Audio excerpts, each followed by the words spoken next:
Salut à tous et bienvenue dans cette formation intitulée Initiation au TypeScript.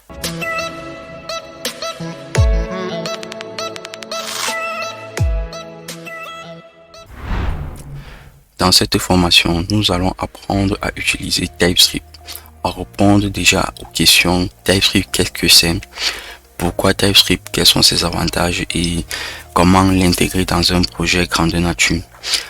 Avant d'y arriver, nous devrons passer déjà à la première question. TypeScript, qu'est-ce que c'est? De la définition de Google, TypeScript est un langage de programmation open source développé par Microsoft. Il est basé sur JavaScript et peut être considéré comme une version améliorée et plus sécurisée de ce dernier. En effet, TypeScript est un ensemble syntaxique strict de JavaScript, ce qui signifie que tout code de JavaScript valide est également valide en TypeScript. Si je peux résumer cette définition, TypeScript est comme du JavaScript typé parce que à la base JavaScript est un langage non typé. TypeScript a été créé comme une surcouche pour pouvoir mieux sécuriser notre programme, pour pouvoir pallier à des problèmes d'overflow ou de comportement inattendu. TypeScript également n'est pas uniquement utilisé en JavaScript, il est également utilisé en CJS et dans d'autres langages et technologies Microsoft. Ainsi dit, nous devons passer à la question pourquoi TypeScript et quels sont ses avantages. TypeScript déjà à la base a été créé pour pouvoir pallier au problème d'overflow, comme je l'ai dit tout à l'heure, pour pouvoir davantage mieux sécuriser notre code et éviter ainsi des comportements inattendus ou des bugs dont nous ne nous attendions pas ou dont nous n'avons pas pris de considération dans notre code. L'un des avantages majeurs de TypeScript, c'est la gestion des types statiques. TypeScript est un langage de programmation qui ajoute des types statiques à JavaScript, permettant aux développeurs de détecter et de corriger les erreurs de type à l'avance avant d'exécuter le code. Ainsi, lorsque nous développons déjà en JavaScript, il y a par exemple des cas que nous ne considérons pas. Je prends un exemple pratique. Imaginons, j'ai déclaré une variable dont son objectif principal était de prendre des booléens, c'est-à-dire true ou false.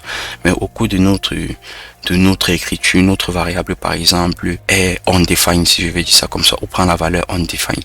JavaScript ne va pas émettre cette erreur et du coup nous allons travailler sur notre code sans toutefois prendre le cas où la variable peut être undefined. Pour pallier déjà à ce problème, TypeScript va venir déjà pour nous signaler que ici il y a une erreur parce que la variable a été déclarée comme étant un booléen et du coup ne peut pas prendre le type undefined.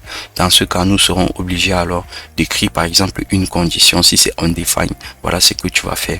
C'est un peu l'avantage que TypeScript apporte déjà. Comme second avantage, nous avons l'amélioration de la productivité. TypeScript facilite la rédaction du code plus propre et plus structuré, ce qui permet aux développeurs de travailler plus efficacement et de réduire le temps de développement. En termes ici de productivité, c'est que TypeScript déjà nous permet de pallier ou de résoudre plusieurs cas que nous n'aurons pas peut-être idée de pouvoir le faire lorsque nous étions en développement. Cela nous permet déjà d'anticiper sur des bugs inattendus. Cela aussi nous permet d'anticiper aussi sur certains cas que nous n'aurons certainement pas considérés. C'est un peu l'avantage que TypeScript nous apporte. Comme autre avantage, la prise en charge de la programmation orientée objet. TypeScript prend en charge des concepts de programmation orientée objet intitulés POO, tels que les classes, les interfaces, l'héritage et j'en passe. Le paradigme POO facilite la construction d'un code évolutif bien organisé et cet avantage devient plus évident à mesure que notre projet grandit de taille et en complexité. En fait, lorsque par exemple nous déclarons une classe en TypeScript, ou bon, je prends d'abord le cas, lorsque nous déclarons une classe en JavaScript, elle ne tient pas trop compte des aspects privés, protectés, publics, ce qui est un problème parce que lorsque tu déclares par exemple une classe A et que à l'intérieur tu dis par exemple j'ai une fonction X qui doit être privée, en JavaScript je peux avoir accès à cette fonction une fois que j'ai instancié ma classe A et que je fasse par exemple A. X, ça va me donner une valeur. Si je le mets dans un console.log, ça va me donner une valeur. Or, avec TypeScript, les variables ou les fonctions privées vont rester privées, protect vont jouer leur rôle et public seront uniquement publics. Donc, c'est un peu cet avantage déjà là que TypeScript, ou cette stabilité là que TypeScript apporte. Comme autre avantage, nous avons la documentation intégrée. TypeScript fournit des fichiers de définition ou des bibliothèques JavaScript populaires, ce qui facilite l'autocomplétion et la documentation de notre éditeur. En gros, TypeScript nous permet déjà d'avoir une documentation par défaut lorsque nous déclarons des variables, des constantes, des fonctions, etc. Ou lorsque nous intégrons des bibliothèques écrites en TypeScript. Cela nous permet déjà, en plus de la documentation par défaut écrite par le développeur, nous permet aussi d'avoir une vue d'ensemble sur, par exemple, quels sont les paramètres que peuvent prendre une fonction, quel est le type, par exemple, que peut prendre une variable et bien d'autres caractéristiques.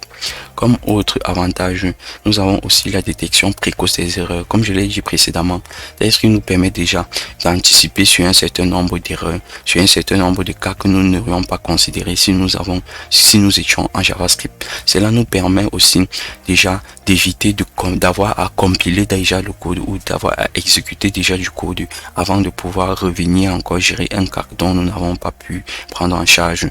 Avec TypeScript, nous avons cette possibilité là de gérer plusieurs cas de façon directe et d'exécuter le code une fois pour toutes.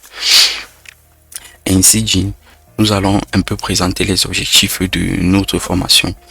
Notre formation a comme pour objectif principal de parcourir la documentation de TypeScript et de pratiquer quelques exemples. Entre autres, nous devons aussi maîtriser les bases du typage de données et pour finir, utiliser nos connaissances que nous aurions acquises sur un projet JavaScript, notamment Vue.js ou Next.js. Ainsi dit, je vous invite à vous abonner, à liker et à partager cette vidéo sans oublier la cloche de notification qui vous aidera déjà à vous informer sur les prochaines vidéos à venir. Merci.